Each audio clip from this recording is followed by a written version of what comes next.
आप सभी। मैं आशा करती हूँ आप सभी लोग स्वस्थ और प्रसन्न होंगे। आज हम हमारा पाठ निबंध को पढ़ेंगे और समझेंगे। निबंध लेखन एक कला है जिसमें हम अपने एक विषय को अपने मन के भाव प्रस्तुत करते हैं। निबंध लिखते समय हमें ध्यान में रखना चाहिए कि हम अपनी भाषा को शुद्ध और सरल रखें। निबंध लिखते समय हमें सब शब्द सूची, शब्द सीमा का भी ध्यान रखना चाहिए। आइए इसे प्रारंभ करते हैं। यह है पाठ 28, निबंध लेखन ऐसे राइटिंग। पहला निबंध हमारा है शिक्षक दिवस।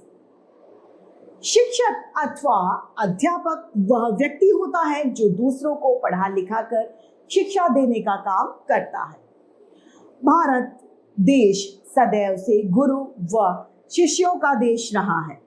इस देश में शिक्षकों, अध्यापकों व गुरुओं का मान सम्मान हमेशा से बहुत अधिक रहा है, जो आजकल प्राय नगण्य है।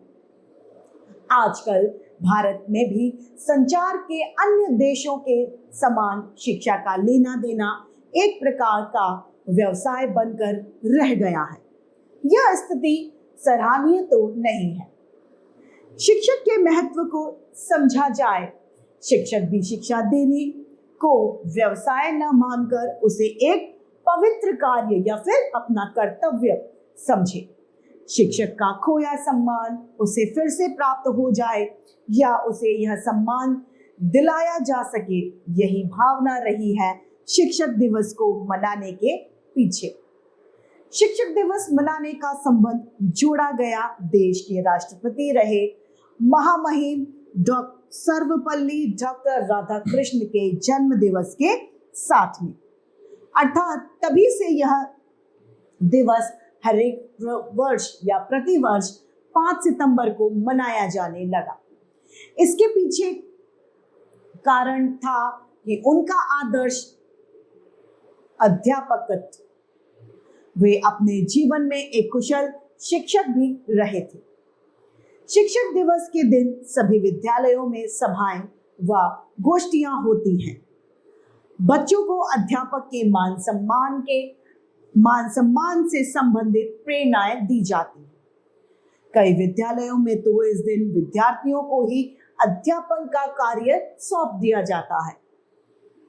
उन्हें अध्यापक के कार्य के महत्व का आभास हो सके, यानी बच्चे टीचर बन जाते हैं और वही टीचिंग करवाते हैं ताकि उन्हें भी जो टीचर का भार है वो समझ में आ सके। अध्यापकों के संगठन भी इस दिन को शिक्षक के गौरव के अनुरूप गौरव को स्थायी बनाए रखने के लिए विभिन्न विचारों का आदान प्रदान किया करते हैं। कई बार प्रांतीय व राष्ट्रीय स्तर के सम्मेलन भी आयोजित किए जाते हैं। इस दिन प्रांतीय व राष्ट्रीय स्तर पर उच्च आदर्श स्थापित करने वाले अध्यापकों को पुरस्कृत भी किया जाता है। अब तो अध्यापकों के चुनाव में राजनीति का समावेश भी होने लगा है। यह निंदा का विषय है। इस दिवस को मनाने का मूल उद्देश्य है कि राष्ट्र के निर्माता कहे या माने जाने वाले शिक्षक को उचित सम्मान दिया जाए। यदि हम सच्चे मन से सादगी और राजनीति निरपेक्षता से इस दिवस को मनाएं तो हम भारत की परंपरागत गुरु शिष्य परंपरा को सब तरह से पुनर्जीवित यानी वापस जिंदा कर सकते हैं। दूसरा है हमारा बाल दिवस पर निबंध। बाल दिवस का शाब्दिक अर्थ है बच्चों का दिन। बच्चे ही किसी देश के वास्तविक संपत्ति होते हैं। यही बच्चे आने वाले कल के कर्णधार हैं। बच्चे जो आज की कोमल कलियां हैं, वे ही कल के खिलने वाले फूल हुआ करते हैं। कहने का मतलब यह है कि आज के बच्चों का है और कल भी, मतलब आज भी आप लोगों का है और कल भी आप लोगों का ही होगा। अतः प्रत्येक देश का कर्तव्य है कि वह अपने देश के बच्चों को सर्वांगीण विकास यानी सारे विकास की ओर समुचित ध्यान दे। इन्हीं बातों को ध्यान में रखकर हमारे देश में प्रत्येक वर्ष 14 नवंबर को बाल दिवस मनाया जाता है। 15 नवंबर स्वतंत्र भारत के प्रथम प्रधानमंत्री स्वर्गीय जवाहरलाल नेहरू जी का जन्मदिन भी है। पंडित नेहरू को गुलाब के फूल और गुलाब के फूल के समान खिले रहने वाले प्यारे प्यारे बच्चे बहुत ज्यादा पसंद थे। इसीलिए उन्हें जन्म दिवस को बच्चों का दिन यानी बाल दिवस के रूप में मनाया जाता है। स्वयं बच्चे भी नेहरू जी को बहुत ज्यादा प्यार किया करते थे। वे उन्हें प्यार से चाचा नेहरू कहकर पुकारा करते थे यानी बुलाते थे। नेहरू जी प्राय बच्चों के बीच घुल मिल जाते थे। पंडित नेहरू जी को बच्चों से इतना ज्यादा प्यार था कि वे बहुत अधिक व्यस्त रहने पर भी बच्चों के लिए समय जरूर निकाल लिया करते थे। यही नहीं, कभी कभी तो वे रास्ते में किसी क्षण किसी भी बच्चे को देखकर अपनी गाड़ी रुकवाकर उसी बच्चे को गोदी में उठाकर पुचकारते थे यानी उसे प्यार करने लगते थे तथा उससे बातें करने लग जाते थे। बाल दिवस मनाने का उद्देश्य यह है कि बच्चे अपने देश का भविष्य हुआ करते हैं, अतः उनके लालन पालन, शिक्षा दीक्षा, प्रगति और विकास आदि पर विशेष ध्यान दिया जाना चाहिए। उनका किसी भी स्तर पर शोषण नहीं होना चाहिए। इन उद्देश्यों की पूर्ति के लिए बाल दिवस का आयोजन होता है। इस अवसर पर विद्यालयों में समारोह का आयोजन होता है।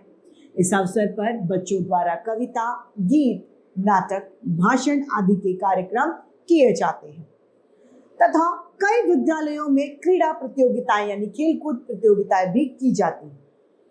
उन प्रतियोगिता में विजयी छात्रों को पुरस्कृत किया जाता है। दिल्ली में शिक्षा विभाग की ओर से यह दिवस सामूहिक रूप से नेशनल स्टेडियम में मनाया जाता है, जहां सभी विद्यालयों से चुने गए विद्यार्थी इकट्ठे होते हैं और अपने चुने हुए कार्यक्रम दर्शकों के सामने प्रस्तुत करते हैं। बहुत से बच्चे इस दिन अपने प्रिय चाचा नेहरू की समाधि पर शांति वन में जाकर श्रद्धा सुमन चढ़ाते हैं और चाचा नेहरू को बताए हुए रास्तों पर चलने की प्रतिज्ञा करते हैं। इस दिन बच्चों को नेहरू जी का स्मृति चिन्ह यानी गुलाब का फूल और मिठाइयां दी जाती है। इस प्रकार प्रसन्नता और मनोरंजन के साथ बाल दिवस का आयोजन संपन्न होता है यानी समाप्त होता है। तीसरा निबंध है हमारा राष्ट्रपिता महात्मा गांधी। गांधी जी को राष्ट्रपिता भी कहा जाता है। भारत के राष्ट्रपिता, नवराष्ट्र के निर्माता और भाग्य विधाता महात्मा गांधी एक ऐसे अनूठे व्यक्ति थे जिनके बारे में नाटककार बर्नार्ड शॉ ने उचित ही कहा था, आने वाली पीढ़ियां बड़ी मुश्किल से विश्वास कर पाएंगी कि कभी संसार में ऐसा व्यक्ति भी हुआ होगा। वे सत्य, अहिंसा और मानवता के पुजारी थे। वे उन महान पुरुषों में से थे जो इतिहास का निर्माण किया करते थे। महात्मा गांधी का पूरा नाम मोहनदास करमचंद गांधी था। उनका जन्म 2 अक्टूबर 1869 ईस्वी को गुजरात काठियावाड़ प्रांत में पोरबंदर में हुआ था। उनके पिता राजकोट रियासत के दीवान थे। उनकी माता पुतलीबाई धार्मिक विचारों वाली सीधी सरली महिला थी। उनकी प्रारंभिक शिक्षा पोरबंदर तथा राजकोट में ही हुई थी। वे 18 वर्ष की आयु में यहाँ से मैट्रिक की परीक्षा पास करके बैरिस्टरी पढ़ने के लिए इंग्लैंड चले गए। उनका विवाह 13 वर्ष की अवस्था में कस्तूरबा गांधी से हो गया था। जब वे बैरिस्टर बनकर स्वदेश यानी भारत लौटे तो उनकी माता का स्नेहांचल उनके सिर से उठ चुका था यानी उनकी माता की मृत्यु हो चुकी थी। संयोगवश वकालत करते समय गुजराती व्यापारी का मुकदमा निपटाने के लिए गांधी जी को दक्षिण अफ्रीका जाना पड़ा। वहां जाकर उन्होंने गोरों द्वारा भारतीयों के साथ किया गए दुर्व्यवहार यानी खराब व्यवहार को देखा। वहां पर गोरों ने उनके साथ भी दुर्व्यवहार किया। उन्होंने निडरता के साथ गोरों के इन अत्याचारों का विरोध किया, जिसके लिए उन्होंने जेल भी जाना पड़ा। अंत में उन्हें आखिर में सफलता मिली। सन 1915 ईस्वी में दक्षिण अफ्रीका में से भारत लौटने पर उन्होंने स्वतंत्रता के लिए अनेकों कार्यक्रमों में भाग लिया। उन्होंने अंग्रेजों के रोलट एक्ट का विरोध किया। संपूर्ण राष्ट्र ने उनका साथ दिया। स्वतंत्रता प्राप्ति के लिए उन्होंने सत्य और अहिंसा के मार्ग को अपनाया। वे अनेक बार जेल भी गए। उन्होंने सत्याग्रह भी किए। बिहार का नील सत्याग्रह, दांडी यात्रा का नमक सत्याग्रह व खेड़ा का किसान सत्याग्रह गांधी जी के जीवन के प्रमुख आंदोलन सत्याग्रह है। गांधी जी ने भारतीयों पर स्वदेशी अपनाने के लिए जोर डाला। उन्होंने सन 1942 में भारत छोड़ो आंदोलन चलाया। गांधी जी अथक प्रयत्नों से 15 अगस्त 1947 को भारत स्वतंत्र हुआ। गांधी जी भारत को राम राज्य के रूप में देखना चाहते थे। गांधी जी छूत-छात में विश्वास नहीं किया करते थे। उनका सारा जीवन अछूतोद्धार, ग्राम सुधार, नारी शिक्षा और हिंदू मुस्लिम एकता के लिए संघर्ष में ही चला गया।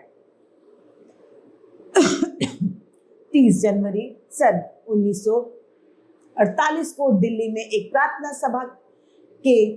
प्रार्थना सभा में जाते समय एक हत्यारे नाथूराम गॉडसे ने महात्मा गांधी जी पर गोलियां चला दी।